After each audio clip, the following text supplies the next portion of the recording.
ಎಲ್ಲರಿಗೂ ನಮಸ್ಕಾರ. ಶ್ರೀಮಂತ ಮನೆ ಪಾಠಕ್ಕೆ ಸ್ವಾಗತ. ಇವತ್ತು ನಾವು 10ನೇ ತರಗತಿಯ ತೃತೀಯ ಭಾಷೆ ಕನ್ನಡವನ್ನು ಮಾಡೋಣ. ಮೊದಲನೇ ಪಾಠ ಲಾಕಪ್ಪಿನಲ್ಲಿ ಒಂದು ರಾತ್ರಿ.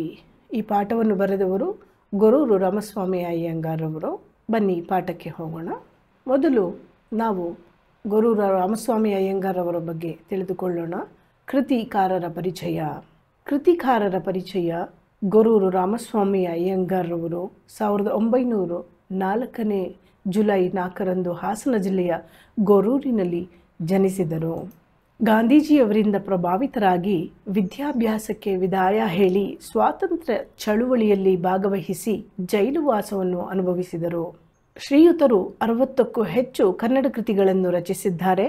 ನಮ್ಮ ಊರಿನ ರಸಿಕರು, ಗರುಡಗಂಬದ ದಾಸಯ್ಯ, ಹೇಮಾವತಿ, ಮೆರವಣಿಗೆ, ಅಮೇರಿಕಾದಲ್ಲಿ ಗೊರೂರು, ಭೂತಯ್ಯನ ಮಗ ಅಯ್ಯು, ಹಳ್ಳಿಯ ಹಾಡು ಇವು ಇವರ ಪ್ರಮುಖ ಕೃತಿಗಳಾಗಿವೆ. ಇವರಿಗೆ 1969ರಲ್ಲಿ ರಾಜ್ಯ ಸಾಹಿತ್ಯ ಕನ್ನಡ ಅಕಾಡೆಮಿ ಪ್ರಶಸ್ತಿ, 1974ರಲ್ಲಿ ಮೈಸೂರು ವಿಶ್ವವಿದ್ಯಾನಿಲಯದ ಗೌರವ ಡಿಲೀಟ್ ಪದವಿ, 1980ರಲ್ಲಿ ಅಮೇರಿಕಾದಲ್ಲಿ ಗೊರೂರು ಪ್ರವಾಸ ಸಾಹಿತ್ಯ ಕೃತಿಗೆ ಕೇಂದ್ರ ಸಾಹಿತ್ಯ ಅಕಾಡೆಮಿ ಪ್ರಶಸ್ತಿಗಳು ದೊರಕಿವೆ. ಗೊರೂರರವರು 1982ರಲ್ಲಿ ಶಿರಸಿಯಲ್ಲಿ ನಡೆದ ಕನ್ನಡ ಸಾಹಿತ್ಯ ಸಮ್ಮೇಳನದ ಅಧ್ಯಕ್ಷರಾಗಿದ್ದರು. ಶ್ರೀಯುತರು 28ನೇ ಸೆಪ್ಟೆಂಬರ್ 1991ರಂದು ನಿಧನರಾದರು. ಲಾಕಪ್ಪಿನಲ್ಲಿ ಒಂದು ರಾತ್ರಿ ಗದ್ಯಭಾಗವನ್ನು ಇವರ ಅಮೇರಿಕಾದಲ್ಲಿ ಗೊರೂರು ಪ್ರವಾಸ ಕಥನದಿಂದ ಆಯ್ದುಕೊಳ್ಳಲಾಗಿದೆ. ಲಾಕಪ್ಪಿನಲ್ಲಿ ಒಂದು ರಾತ್ರಿ. ಮೊದಲಾಗಿ ಏನಪ್ಪ ಅಂತಂದರೆ, ಫಸ್ಟು ಏನೇ ನಾವು ಬರೀಬೇಕು, ನಮ್ಮ ಅನುಭವದ ಮಾತುಗಳನ್ನು ಬರೀಬೇಕು ಅಂತಂದರೆ ಫಸ್ಟು ಅನುಭವ ಆಗಿರಬೇಕು. ಅನುಭವ ಆಗಿದ್ದಾಗಲೇ ಅದರ ಬಗ್ಗೆ ವಿಶ್ಲೇಷಣೆ ಮಾಡೋಕ್ಕೆ ಸಾಧ್ಯ. ಸೊ ಹಾಗಾಗಿ ಇಲ್ಲಿ ಹೇಳ್ತಾರೆ, ದೇಶ ಸುತ್ತು ಕೋಶ ಓದು ಎಂದು ನಮ್ಮ ಹಿರಿಯರು ಹೇಳಿದ್ದಾರೆ. ಲೋಕದ ವಿಸ್ಮಯಗಳನ್ನು ತಿರುಗಾಟದ ಮೂಲಕ ಕಾಣಬಯಸುವ ಎಲ್ಲರಿಗೂ ಪ್ರವಾಸ ಇಷ್ಟವಾಗುತ್ತದೆ.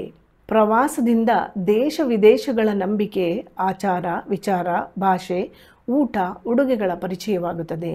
ಬೇರೆ ಬೇರೆ ಜನರ ಸ್ವಭಾವ ಅರ್ಥವಾಗುತ್ತದೆ. ಪ್ರವಾಸಗಳನ್ನು ಕೈಗೊಂಡು ನಮ್ಮ ಅನುಭವ ಮತ್ತು ಜ್ಞಾನವನ್ನು ಹೆಚ್ಚಿಸಿಕೊಳ್ಳಬಹುದು. ನಾವು ಕೈಗೊಂಡ ಪ್ರವಾಸದ ಅನುಭವಗಳನ್ನು ಹಂಚಿಕೊಳ್ಳಬಹುದು. ಆಧುನಿಕ ಕನ್ನಡ ಸಾಹಿತ್ಯದಲ್ಲಿ ಪ್ರವಾಸ ಕಥನಗಳಿಗೆ ವಿಶೇಷ ಸ್ಥಾನವಿದೆ. ಪ್ರವಾಸ ಕಥನಕಾರರಲ್ಲಿ ಶಿವರಾಮ್ ಕಾರಂತ, ಗೊರೂರು ರಾಮಸ್ವಾಮಿ ಅಯ್ಯಂಗಾರ್, ವಿ.ಕೃ. ಗೋಕಾಕ್, ಜಿ.ಎಸ್. ಶಿವರುದ್ರಪ್ಪ, ನೇಮಿಚಂದ್ರ ಮುಂತಾದವರು ಪ್ರಮುಖರು. ಅಮೇರಿಕಾ ದೇಶಕ್ಕೆ ಹೋಗಿ ಬಂದ ಅನುಭವಗಳನ್ನು ಗೊರೂರು ರಾಮಸ್ವಾಮಿ ಅಯ್ಯಂಗಾರ್ ಅವರು ತಮ್ಮ ಅಮೇರಿಕಾದಲ್ಲಿ ಗೊರೂರು ಕೃತಿಯಲ್ಲಿ ಬರೆದಿದ್ದಾರೆ. ಪ್ರಸ್ತುತ ಪಾಠದಲ್ಲಿ ಅಮೇರಿಕಾದ ಮಿನಿಪೋಲಿಸ್ ನಗರದಲ್ಲಿ ತಮಗಾದ ಅನುಭವದ ವಿನೋದದ ಧಾಟಿಯಲ್ಲಿ ಹಂಚಿಕೊಂಡಿದ್ದಾರೆ.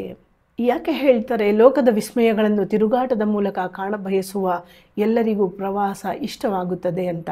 ಅಂದರೆ ಕೆಲವರಿಗೆ ಇರೋ ಜಾಗದಲ್ಲೇ ಇರೋಕ್ಕೆ ಇಷ್ಟ, ಆದರೆ ಕೆಲವರಿಗೆ ಎಲ್ಲವನ್ನೂ ನೋಡಬೇಕು, ಎಲ್ಲವನ್ನು ಆಸ್ವಾದಿಸಬೇಕು, ಎಲ್ಲವನ್ನು ಕಣ್ತುಂಬಿಕೊಳ್ಳಬೇಕು ಅನ್ನೋ ಆಸೆ ಇರುತ್ತೆ.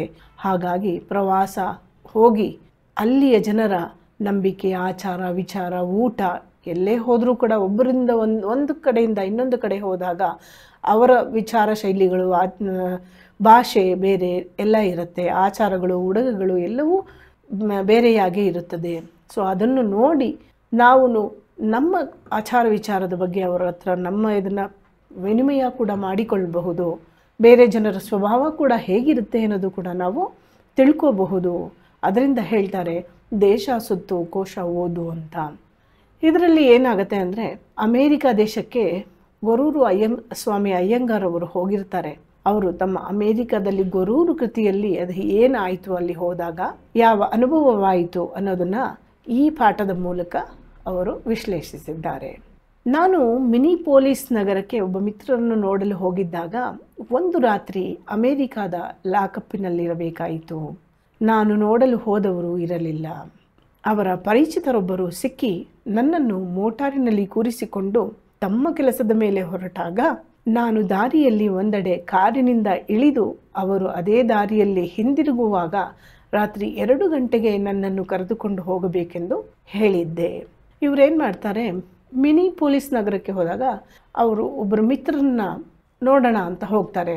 ಆಗ ಅಲ್ಲಿ ಏನಾಗುತ್ತೆ, ಒಂದು ರಾತ್ರಿ ಅಮೇರಿಕಾದ ಲಾಕಪ್ನಲ್ಲಿ ಇರಬೇಕಾಗಿ ಬರೋ ಸಂಗತಿಯ ಎದುರಾಗತ್ತೆ.